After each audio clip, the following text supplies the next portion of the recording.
दोस्तों आज के वीडियो में मैं लाया हूँ एडवर्ब से जुड़े बहुत सारे कॉमन एरर्स जो कि एग्जाम्स के लिए बहुत ही महत्वपूर्ण हैं। अगर आपने एडवर्ब पढ़ाई की है तो आपको ये बिल्कुल आसान लगने वाला है। फिर भी अगर आपने नहीं पढ़ाई की है तो मैं इसमें हिंट करने वाला हूँ जिससे आपको एडवर्ब के बहुत अच्छे खासे क्वेश्चन समझ में आ जाएंगे। तो आइए देखते हैं।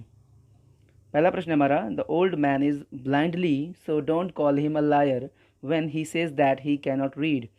चार ऑप्शंस में इसको बांटे गए हैं। पहले लाइन में है the old man is blindly so don't, दूसरे वाले में है call him a liar when, तीसरा है he says that he cannot read और चौथा है नो एरर। अगर आपको कोई त्रुटि नहीं दिखती है इसमें तो आप आंसर डी लगा सकते हो, नो एरर। तो दोस्तों आपको बताना है, अगर आपको पहले से पता है आंसर तो आप कमेंट बॉक्स में भी दे सकते हैं और अगर आपको कोई डाउट हो तो आप पूछ भी सकते हैं। दोस्तों इसका आंसर होगा हमारा ए। अब क्यों होगा वो मैं आपको बताने वाला हूँ। दोस्तों दरअसल ब्लाइंडली एडवर्ब है और किसी भी व्यक्ति के बारे में अगर बताना हो यानी नाउन या प्रोनाउन के बारे में बताना हो तो एडजेक्टिव का प्रयोग होता है और एडवर्ब का प्रयोग तब होता है जब किसी वर्ब के बारे में बताना हो। लेकिन यहाँ पे तो ओल्ड मैन के बारे में पूछ रहा है, ये बता रहा है the old man is blindly. देखो दोस्तों ब्लाइंड का हिंदी होता है अंधा और ब्लाइंडली की हिंदी निकलेगी अंधे तरीके से। तो यहाँ पे अगर हम ब्लाइंडली को सही कहते भी तो हिंदी निकलता the old man is blindly, यानी बूढ़ा आदमी अंधे तरीके से है। ये तो अच्छा हिंदी लग नहीं रहा है, इसलिए दोस्तों यहाँ पे होगा blind, BLIND, blind. Blind adjective है और ब्लाइंडली एडवर्ब है। तो एडवर्ब का प्रयोग वर्ब के लिए होता है और किसी नाउन या प्रोनाउन, जो कि यहाँ पे है ओल्ड मैन। मैन एक नाउन है और नाउन के लिए एडजेक्टिव का प्रयोग होता है। हिंदी से भी समझ सकते हो दोस्तों। तो the old man is blind, बूढ़ा आदमी अंधा है। So don't call him a liar, इसलिए उसको लायर मत पुकारो। लायर का हिंदी होता है झूठ बोलने वाला व्यक्ति, तो उसे झूठा ना पुकारो। व्हेन, जब, ही सेज दैट, जब वो कहता है कि ही कैनॉट रीड, वो पढ़ नहीं सकता, यानी बूढ़ा आदमी अंधा है इसलिए उसे झूठा ना कहो अगर वो ये कह रहा है कि वो पढ़ नहीं सकता। अगला प्रश्न है दोस्तों, Mahesh always runs fastly to win any race held in his village. Hindi निकलेगा कि महेश हमेशा दौड़ता है तेजी से, टू विन एनी रेस, किसी भी रेस को जीतने के लिए, हेल्ड जो आयोजित होता है, इन हिज विलेज यानी कोई भी रेस उसके अगर गांव में आयोजित हो रहा है तो महेश उसमें तेज़ दौड़ता है हमेशा। दोस्तों आपको बताना है कि किस भाग में त्रुटि है। अगर आप देखते हो कि कहीं भी त्रुटि नहीं है तो आपका आंसर होगा डी, यानी नो एरर, जो कि यहाँ पे छूट गया है। तो दोस्तों मैं आपको बता दूं आंसर होगा बी। दरअसल फास्ट एडजेक्टिव है और फास्ट का एडवर्ब भी फास्ट ही होता है, क्योंकि यहाँ पे रन की बात कर रहा है। रन यानी क्रिया, वर्ब है ये, और वर्ब की विशेषता तो एडवर्ब बताता है, तो फास्ट का फास्टली होना चाहिए था। लेकिन दोस्तों फास्ट जो कि एडजेक्टिव है इसका एडवर्ब भी फास्ट ही होता है, इसमें एल जोड़ने की ज़रूरत नहीं होती है। अगर कोई वर्ड यूज़ कर रहा है फास्टली तो ये गलत वर्ड है। अक्सर आपने लोगों के मुंह से सुना होगा फास्टली वर्ड, लेकिन ये वर्ड नहीं है।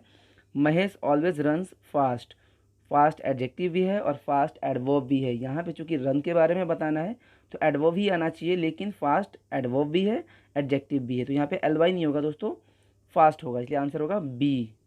ऐसे और भी बहुत सारे वर्ड है जिसमें एल नहीं जोड़ना पड़ता है, वो बिना एल के ही एडवर्ब भी बन जाते हैं, ये मैं आगे आपको बताऊँगा।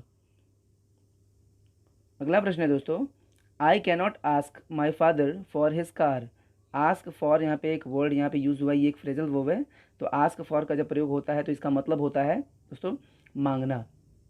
तो I cannot ask my father for his car, मैं अपने पिता से कार नहीं मांग सकता विदाउट एनी विविडली रीज़न। बहुत ही प्यारा प्रश्न है, आपको बताना है कि त्रुटि कहाँ है। दोस्तों मैं आपको बता दूं, रीज़न जो शब्द है यहाँ पे, रीज़न ये नाउन है और नाउन के पहले हमेशा आता है एडजेक्टिव, लेकिन यहाँ पे आपको दिख रहा होगा विविडली।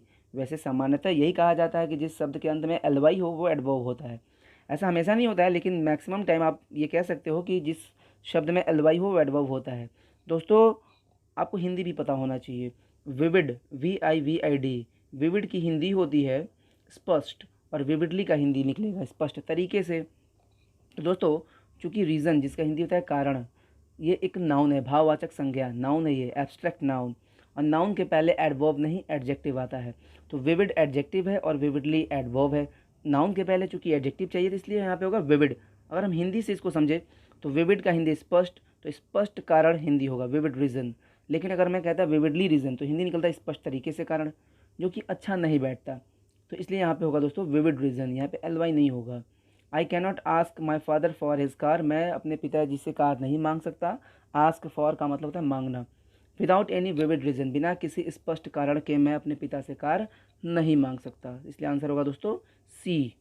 अगला प्रश्न है दोस्तों, strictly discipline makes the students sincere and successful. दोस्तों आपको बताना है कि इसमें एरर कहाँ है, पीछे के क्वेश्चन से आपको कुछ हिंट मिला होगा, आप बता सकते हो कि इसका आंसर क्या है। दोस्तों इसका आंसर होगा ए। अब क्यों होगा मैं आपको थोड़ा सा हिंट कर दूं। डिसिप्लिन जो कि हिंदी देता है अनुशासन, और ये एक भाववाचक संज्ञा है, संज्ञा यानी नाउन। और दोस्तों मैंने अभी पीछे वाले प्रश्न में मैं बताया कि नाउन के पहले हमेशा एडजेक्टिव आता है, क्योंकि नाउन की विशेषता एडजेक्टिव बताता है, एडवर्ब नहीं। तो डिसिप्लिन जो वर्ड है हमारा वो है नाउन, और नाउन के पहले स्ट्रिक्टली वर्ड नहीं बल्कि स्ट्रिक्ट होना चाहिए था। स्ट्रिक्ट का हिंदी होता है सख्त, और स्ट्रिक्टली का हिंदी होता है सख्त तरीके से। तो सख्त तरीके से अनुशासन या सख्त शासन, दोनों में से कौन सा सही लग रहा है, तो सख्त शासन। Strict discipline makes the students, छात्रों को बना देता है सिंसियर अच्छा, सभ्य, एंड सक्सेसफुल सफल, इसलिए आंसर होगा दोस्तों ए, स्ट्रिक्टली नहीं स्ट्रिक्ट डिसिप्लिन। अगला प्रश्न है दोस्तों, the government of any country always should make public sanitation an important part of its agenda. बहुत ही बढ़िया प्रश्न है दोस्तों, आपको बताना है कि इसमें एरर कहाँ है। अगर आपको आंसर पता है तो आप कमेंट बॉक्स में दे सकते हो, और अगर आपको कोई डाउट हो तो आप कमेंट बॉक्स में भी पूछ सकते हो। दोस्तों मैं बता दूं आपको, इसका आंसर होगा बी। अब क्यों होगा मैं आपको समझाता हूँ दोस्तों।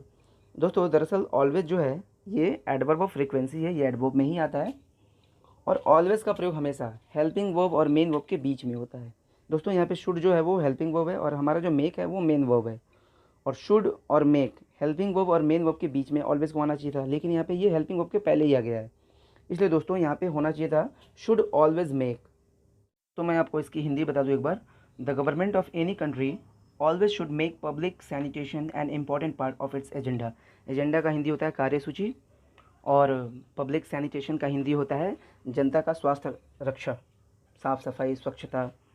तो एक बार मैं बढ़िया से हिंदी इसकी समझाता हूँ कि किसी भी देश के सरकार को, the government of any country should always make public sanitation an important part, यानी किसी भी देश के सरकार को पब्लिक सैनिटेशन को, यानी किसी भी देश के सरकार को महत्वपूर्ण हिस्सा बनाना चाहिए। किस चीज़ को हिस्सा बनाना चाहिए, महत्वपूर्ण हिस्सा, तो पब्लिक सैनिटेशन को बनाना चाहिए महत्वपूर्ण हिस्सा ऑफ इट्स एजेंडा, अपने एजेंडा में, अपने कार्यसूची में। किसी भी सरकार को, किसी भी देश के सरकार को महत्वपूर्ण हिस्सा अगर बनाना चाहिए तो वो चीज़ है पब्लिक सैनिटेशन को, यानी जनता के लिए जो स्वास्थ्य सुरक्षा होता है, साफ़ सफाई स्वच्छता को इम्पोर्टेंट पार्ट बनाना चाहिए अपने एजेंडा में, अपने कार्यसूची में। तो दोस्तों इसका आंसर होगा हमारा बी, क्योंकि शुड के बाद ऑलवेज का प्रयोग होना चाहिए। अगला प्रश्न है, she took tea and said that it tasted sweetly. बहुत ही प्यारा प्रश्न है।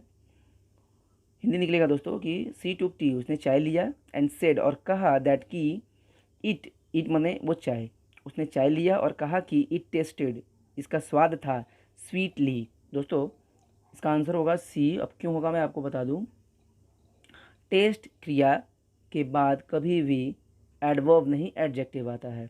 कुछ ऐसे क्रियाएं हैं जैसे टेस्ट है, सीम, अपीयर, फील, लुक, ये सारी क्रियाएं जो कि कहा यह जाता है कि क्रियाओं के बाद एडवर्ब आता है, लेकिन कुछ क्रियाएं ऐसी हैं जिनके बाद एडवर्ब नहीं एडजेक्टिव ही आता है।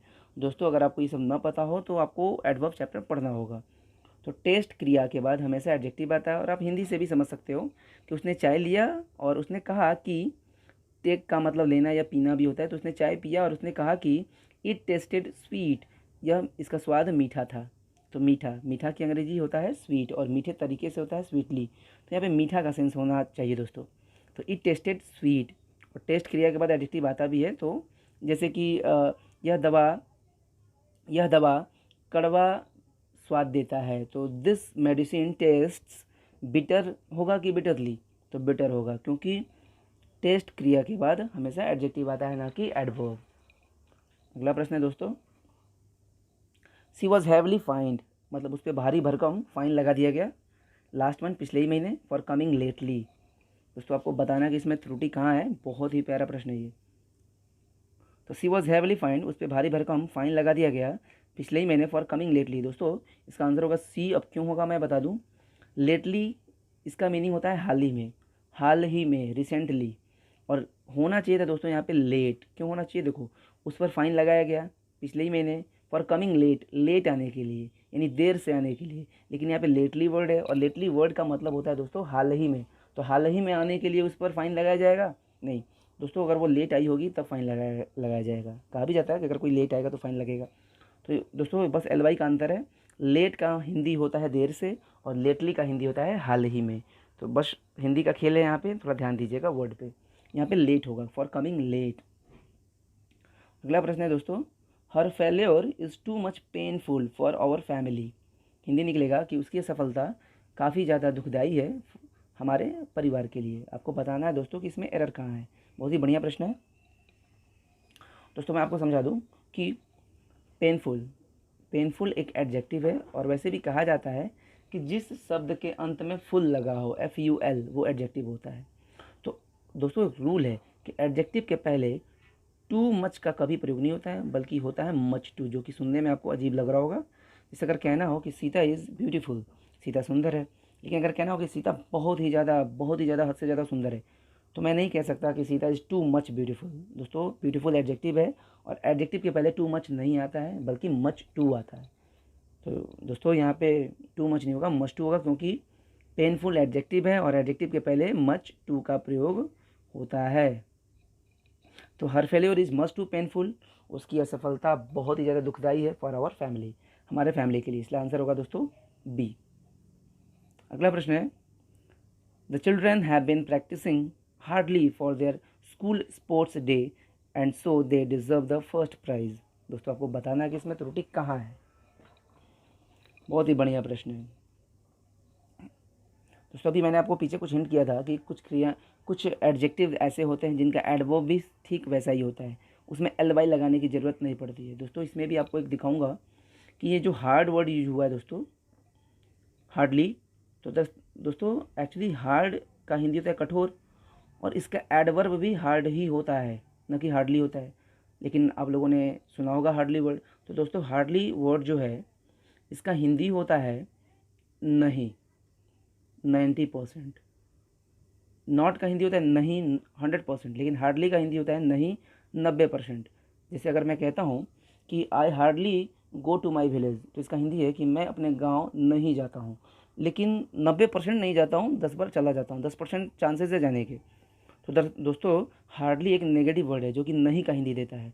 लेकिन अगर कहीं सेंटेंस में मेहनत का सेंस दिखाए, कठोरता, कठिनता, कठिनाई का सेंस दिखाए, तो दोस्तों हार्डली का प्रयोग नहीं होता है, बल्कि हार्ड का ही प्रयोग होता है। मैं यहाँ पे हिंदी समझा दूँ, the children have been practising, बच्चे प्रैक्टिस कर रहे हैं हार्ड, कठिनाई से। तो प्रैक्टिस करने में भाई मेहनत तो लगेगा ही, तो मेहनत का जब सेंस हो दोस्तों तो हार्डली का यूज़ नहीं होता है। हार्ड एडजेक्टिव भी है, हार्ड एडवर्ब भी है, चूँकि यहाँ पे प्रैक्टिसिंग वर्ब है, और वर्ब की विशेषता एडवर्ब बताता है। इसलिए दोस्तों यहाँ पे हार्डली नहीं होगा, हार्ड होगा, और यहाँ पे हार्ड एडवर्ब है जिसकी हिंदी निकलेगी मेहनत से, कठोरता से, कठिनाई से। तो बच्चे प्रैक्टिस कर रहे हैं कठिनाई से for their school sports day, अपने स्कूल के स्पोर्ट्स डे के लिए बहुत ही मेहनत कर रहे हैं, अभ्यास कर रहे हैं, एंड और सो इसलिए दे डिज़र्व, इसलिए वे पात्र हैं द फर्स्ट प्राइज़ के। तो आंसर होगा दोस्तों इसका बी। हार्डली नेगेटिव वर्ड है, यहाँ पे नहीं का सेंस नहीं हो रहा है, यहाँ पे हार्ड होगा जिसका हिंदी निकलता है कठिनाई से। जैसे अगर मैं कहूँ कि मैं मेहनत करता हूँ कठिनाई से, तो आई वर्क हार्डली गलत हो जाएगा। आई वर्क हार्ड, दोस्तों ध्यान दीजिएगा, अक्सर लोग बोल देते हैं आई वर्क हार्डली, गलत है, I work hard. I work hardly, hardly का हिंदी होता है नहीं, तो गड़बड़ हिंदी निकलेगा। इसलिए आई वर्क हार्ड, मैं कठिनाई से मेहनत करता हूँ, यानी मैं खूब मेहनत करता हूँ। तो दोस्तों इसका आंसर होगा बी।